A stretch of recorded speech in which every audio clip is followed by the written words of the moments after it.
One of the most outrageous and unforgettable music groups to come out of Russia in the last decade, Little Big. You know them from their viral videos, insane humor, and songs that turned into international memes. But what happened after they reached world fame? If you go to the official Eurovision Song Contest YouTube channel today, the single most viewed video of all time is not ABBA or Måneskin. Not Loreen, it's Little Big, Uno, with almost 300 million views. That's right, a group that started as an internet prank now holds the crown as the most watched performance in Eurovision history. And that fact alone says everything about the insane journey of Little Big. But let's rewind the clock. Little Big was never meant to be taken seriously at first. Their very first music video was a joke. An April Fool's prank with two tiny performers and a trashy rave beat. Nobody thought it would go beyond a laugh, yet the video went viral overnight. The internet had spoken, and a parody project suddenly turned into a career. In the early years, the collective described themselves as a satirical art collaboration, focused on music, visuals, and viral video culture. The original concept of Little Big was to parody national stereotypes about Russians and to reflect on the so-called deep Russia. Over time, the group reinvented itself many times, blending rave, rap, punk, metal, and pop. According to frontman Ilya Prusikin, they never tried to stick to a single genre. Instead, Little Big's music was always hybrid by nature, an unpredictable mix of styles and ideas. From there, the band began building their identity. Absurd costumes, grotesque humor, and high-energy rave tracks. They quickly became Russia's answer to Die Antwoord, only with a lighter meme-driven personality. Soon enough, they were invited to warm up for Die Antwoord themselves, which forced them to record 6 songs and 6 videos in just 1 month. That crazy hustle paid off. Their debut album was chaotic and controversial, but their music videos always stood out, thanks to bold visuals and a fearless sense of comedy. The moment that launched them into worldwide stardom came in 2018 with Skibidi.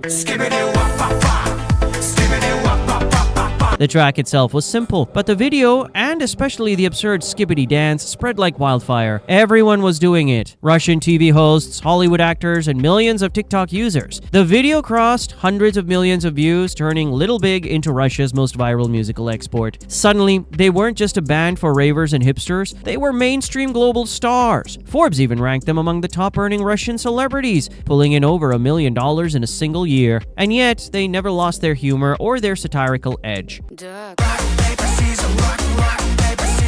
Then came their biggest stage yet, Eurovision. In 2020, Little Big was selected to represent Russia with the song Uno. Within 24 hours, the music video had millions of views, and today it stands at nearly 300 million. The funny choreography, the 80s-inspired costumes, and of course the unforgettable dancing made it an instant classic. Fans were convinced Russia was about to win, but fate had other plans. The pandemic hit, Eurovision was cancelled, and Little Big's big night never happened. Still, Uno became the most watched Eurovision video of all time, outshining every other entry in the contest's history. In a strange way, the cancellation made them even more legendary. So where do you go after you've already gone viral multiple times, toured the world, and dominated Eurovision without even competing? For Little Big, the answer was to keep experimenting. They launched side projects like Tatarka, brought new artists into their Little Big family, and kept producing videos that blurred the line between music, parody, and performance art.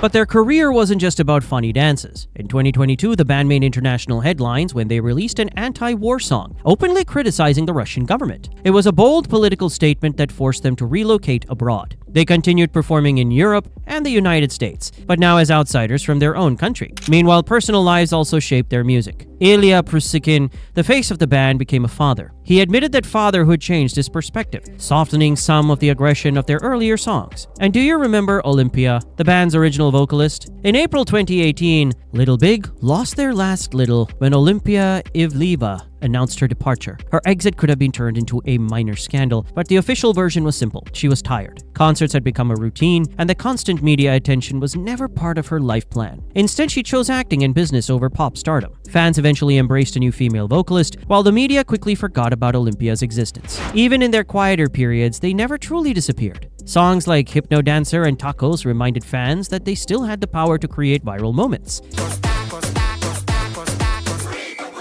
Their shows remain theatrical, their videos bold, and their humor sharper than ever. Today, the group is still active, still touring, and still producing new music, but it sounds very different from what made them famous. Their recent songs like Coco Copter and Kurwa show a new side of the band.